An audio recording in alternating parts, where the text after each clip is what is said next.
আজকে উপদেষ্টা পরিষদের নিয়মিত উইকলি মিটিং ছিল। মিটিংয়ে সভাপতিত্ব করেন chief adviser professor Muhammad Yunus.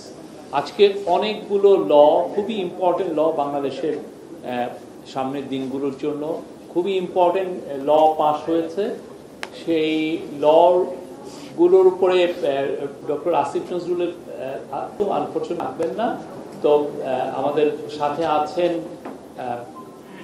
বন, পরিবেশ এবং ক্লাইমেট চেঞ্জ বিষয়ক উপদেষ্টা সৈয়দা রিজওয়ানা হাসান। উনি এই গুলোর উপরে বলবেন যেগুলো অ্যাপ্রুভ হলো, এবং আজকে ক্যাবিনেট মিটিং এর অন্যান্য ইম্পর্টেন্ট ডিসিশনের উপরে উনি বলবেন। Thank you. ফার্স্ট আইনগুলোর নামটা আছে আপনার কাছে? গণপ্রতিনিধিত্ব আদেশ আমরা একবার বলে পরে আমি তাহলে আমি বলে। আজকে কতগুলো আইন চূড়ান্ত অনুমোদিত হয়েছে, একটা আইন নীতিগতভাবে অনুমোদিত হয়েছে। আমাদের গণপ্রতিনিধিত্ব আদেশ, সেখানে কি দুটো সংশোধনী এসেছে। একটা সংশোধনী হচ্ছে কোন কোন ভোট বিবেচনায় নেওয়া হবে না সেই সংক্রান্ত। আরেকটা হচ্ছে এবার আপনারা জানেন যে আমাদের প্রবাসী ভাই বোনেরাও ভোট দিতে পারবেন। এই পোস্টালে প্রেরিত ভোটগুলো গণনা পদ্ধতি কি সেই সংক্রান্ত একটা বিধান এসেছে। বলা হয়েছে যে ভোট যদি যেখানে একটা সিল পড়ার কথা সেখানে একাধিক সিল পড়ে তাহলে গণনা করা হবে না, সিল না দেয় গণনা করা হবে না। যখন পোস্টালে ভোট দেওয়া হয় তখন একটা ডিক্লারেশনে স্বাক্ষর করা হবে, ওই ডিক্লারেশনে যদি স্বাক্ষর না থাকে তাহলে গণনা করা হবে না। আর আমাদের যে ভোটের দিন যে পর্যন্ত সময় নির্ধারণ করে দেবে নির্বাচন কমিশন ভোট দিতে, সেই পর্যন্ত সময়ের মধ্যে যেই ব্যালটগুলো এসে পৌঁছাবে রিটার্নিং অফিসারের কাছে, যারা পোস্টালে ভোট দেবেন, যে ব্যালটগুলো এসে পৌঁছাবে রিটার্নিং অফিসারের কাছে, সেগুলো একই সাথে আমরা যারা ইন পার্সন ভোট দেব তাদের ভোট যখন গণনা করা হবে একই সাথে গণনা করা হবে। এটা ছিল একটা। দ্বিতীয় ছিল আজকে আমাদের গুরুত্বপূর্ণ একটা আইন, সেটা হচ্ছে পুলিশ কমিশন অধ্যাদেশ। আমাদের আজকে 5 সদস্য বিশিষ্ট একটি পুলিশ সদস্য কমিশন গঠন করার অধ্যাদেশটা পাশ করা হলো।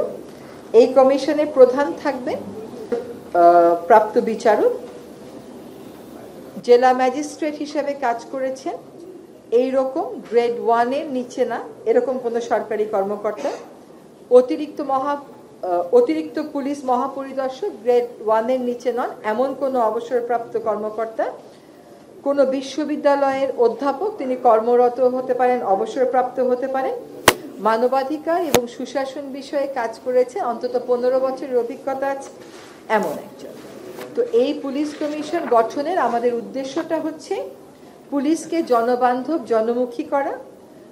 এই কমিশন সরকারের সাথে মিলে কাজ করবে, পুলিশ যেন প্রভাবমুক্ত হয়ে কাজ করতে পারে সেই ব্যাপারে কি কি করণীয় এই বিষয়ে এই কমিশন সরকারকে সুপারিশ প্রদান করবে।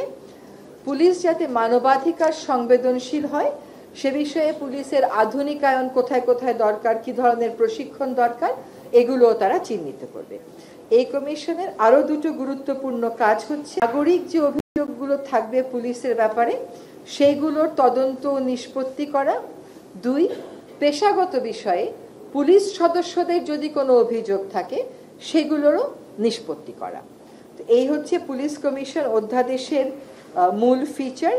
এইখানে কাজগুলো নির্ধারণ করা হয়েছে, আমি সেগুলো মোটা দাগে বলে যাচ্ছি। এক হচ্ছে পুলিশি কার্যক্রমে দক্ষতা ও উৎকর্ষ আনয়ন, শৃঙ্খলা এবং স্বচ্ছতা ও জবাবদিহিতা প্রতিষ্ঠায় প্রয়োজনীয় সুপারিশ প্রদান।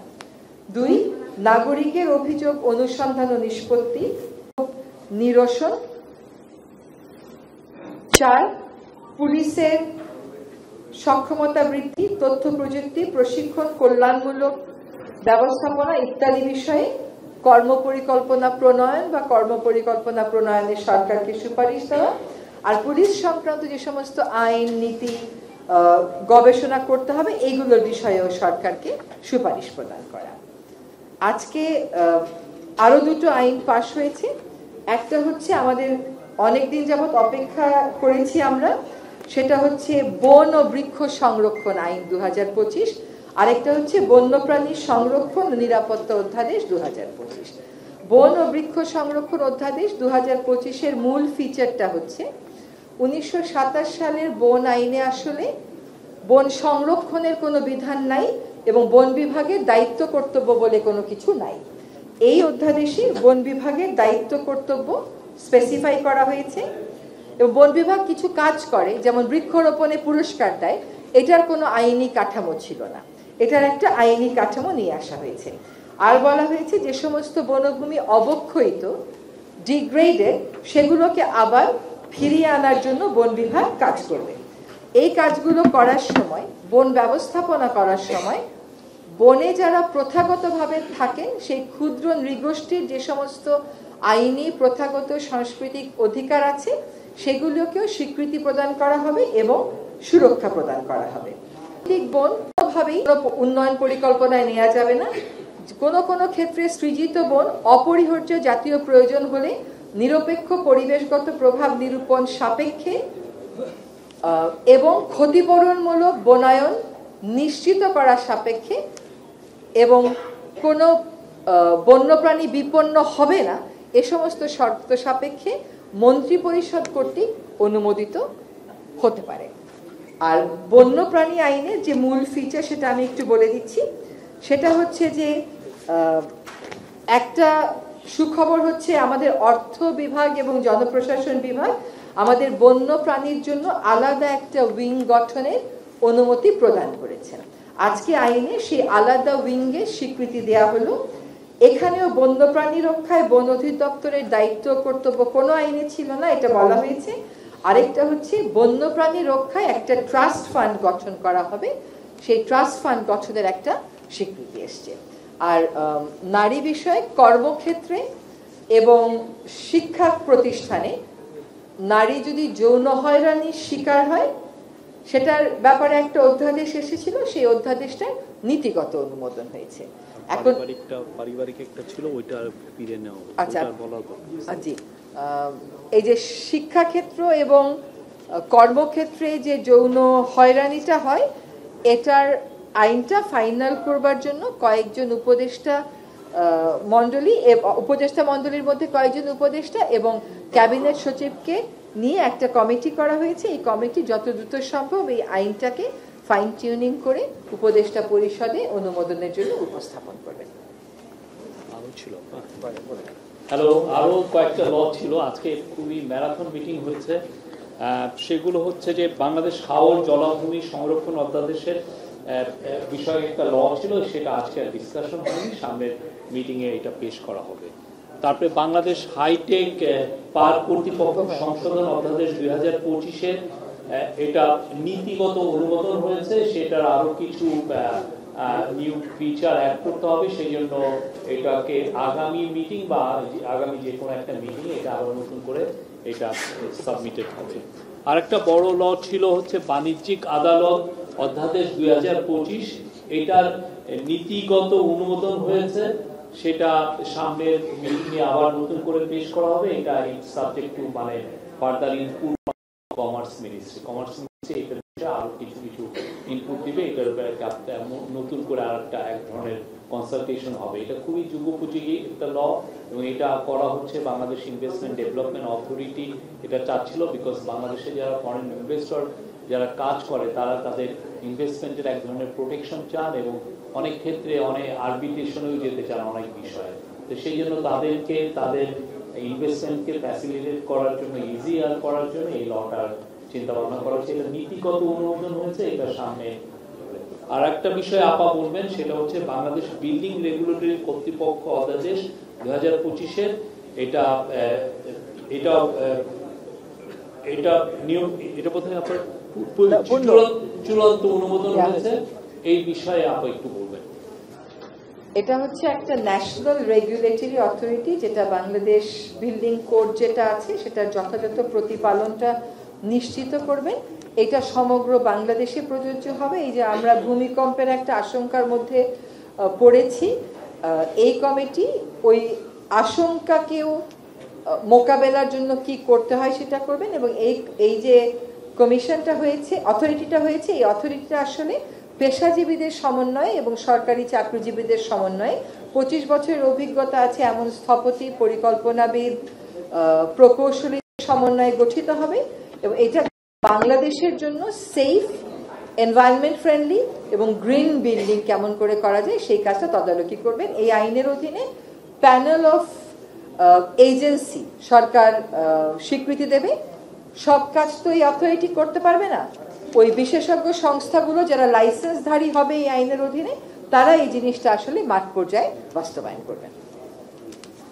আর আমাদের হাইটেক পার্কের আইনে বলা আছে যে অনেককে আসলে হাইটেক পার্কের জন্য জায়গা নিয়ে রাখেন, কিন্তু আসলে বছরের পর বছর ফেলে রাখেন, কিছু করেন না। কারণ সেখানে আইনে একটা পরিবর্তন একটা বিধান সংযোজন করা হবে যে 5 বছরের বেশি যদি জমি নিয়ে ফেলে রাখা হয় তাহলে সেই জমি সরকার ফেরত নিয়ে নিতে পারবে।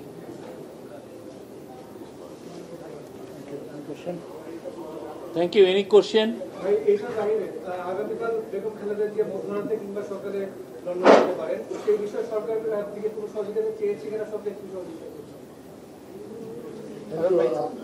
আপনারা জানেন যে সরকারের পক্ষ থেকে ইতিমধ্যেই সব ধরনের সহযোগিতার আশ্বাস দেওয়া হয়েছে। বিএনপির পক্ষ থেকে যদি আনুষ্ঠানিকভাবে কোনো সহযোগিতা চাওয়া হয় সেটা সরকার করবে। আর যেহেতু সরকার আমাকে ইতিমধ্যেই বিবিআইবি ঘোষণা করেছে, ওনার আইন অনুযায়ী যে সুযোগ সুবিধা প্রাপ্য, সহযোগিতা প্রাপ্য সবগুলোই ওনাকে দেওয়া হবে। আমার একটা প্রশ্ন ছিল, পুলিশ কমিশনের নিয়োগ কিভাবে হবে এবং যারা সুপারিশ করবে কমিশনের সুপারিশ সরকার মানতে বাধ্য? তফসিলের আগে উপদেষ্টা পরিষদের শেষ মিটিং জি না, পরেরটার আনসারটা সহজ। তফসিলের আগে উপদেষ্টা কমিটির শেষ মিটিং এ সমস্ত কোনো কথা নেই। আমরা নিয়মিত সরকার হিসাবে কাজ চালিয়ে যাব, যেটা চলবে। এই পুলিশ কমিশনটা একটা বাছাই কমিটির মাধ্যমে নামগুলো আসবে এবং তার ভিত্তিতে সরকার নিয়োগ দেবেন। এই বাছাই কমিটিতে থাকবে হচ্ছে 5 জন বাংলাদেশের প্রধান বিচারপতি কর্তৃক মনোনীত সুপ্রিম কোর্টের আপিল বিভাগের একজন বিচারপতি, জাতীয় মানবাধিকার কমিশনের চেয়ারপারসন, বাংলাদেশ সরকারি কর্ম কমিশনের চেয়ারম্যান, মন্ত্রিপরিষদ সচিব, স্বরাষ্ট্র সচিব এবং সংসদের 2 জন প্রতিনিধি। সুপারিশ তো আসলে কেউ কখনো মানতে বাধ্য না, সুপারিশ পরামর্শ কেউ কখনো মানতে বাধ্য না। এটা হচ্ছে পুলিশের সাথে জনগণের একটা ব্রিজ করে দেওয়ার জন্য এই কমিশন। আর পুলিশের সার্ভিস প্রোভাইডের ক্ষেত্রে, মডার্নাইজেশনের ক্ষেত্রে, মানবাধিকার রক্ষার ক্ষেত্রে পুলিশের পেশাগত যে সংক্ষোভগুলো আছে এগুলো নিরসনের ক্ষেত্রে পুলিশ বাহিনীর সাথে সরকারের একটা যোগসূত্র স্থাপন করে দেওয়ার কাজ হচ্ছে এই কমিশনের। এই কমিশন লার্জলি ফ্যাসিলিটেটিভ, শুধুমাত্র 2টা বিরোধ নিষ্পত্তির ক্ষেত্রে এই কমিটি আদেশ প্রদান করতে পারবে, নির্দেশ প্রদান করতে পারবে। বেগম খালেদা জিয়াকে যে বিবিআইপি স্ট্যাটাস দেওয়া এটার জন্য কি কোনো গেজেট হবে কিনা এবং এর আওতায় তার জিয়া পরিবারের অন্যান্য সদস্যরা থাকবেন কিনা? গেজেট হয়েছে না একটা? গেজেট হয়েছে। এটা গেজেট একটা হয়েছে। এখনো পর্যন্ত এই সুবিধাটা কেবল বেগম খালেদা জিয়াকেই দেওয়া হয়েছে। ঠিক আছে। Any question?